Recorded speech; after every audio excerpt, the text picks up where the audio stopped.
Hi, I'd like to talk to you a little bit about our ProSim FMS trainers. In this case, we're showcasing the Windows version. As you can see, we could also have a physical CDU with our product. Some of the key features from ProSim is snapshots features.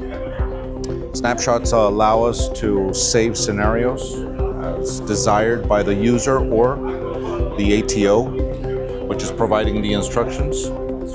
Also, our product is completely free play, and it's got a worldwide navigation database provided by Lido. This allows trainees or ATOs to build scenarios throughout the world and teach in a real-time environment. We can provide in flavors as A320 or Boeing 737 family, either MAX or NG.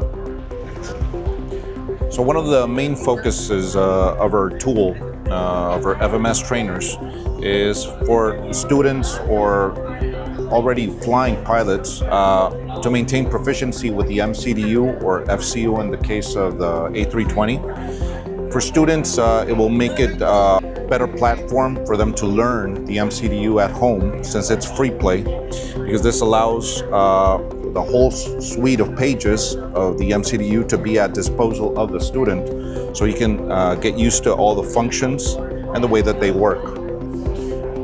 Another advantage for the ATOs or flight schools that deploy these devices is saving sim time for the student to get proficient with the MCDU or FCU in the A320 case.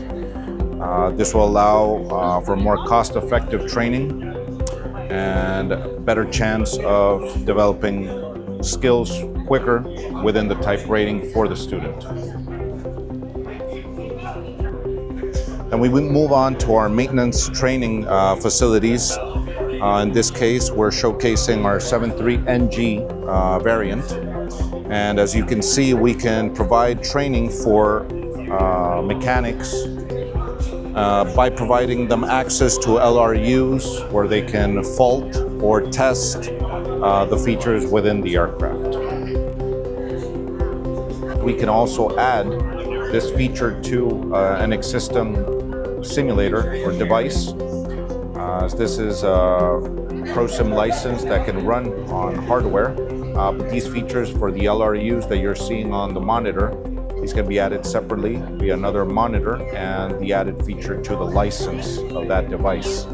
So all these tests can be run from the existing device, from the CDU in this case, and on a separate monitor we can have displayed the LRUs for the maintenance crew to test.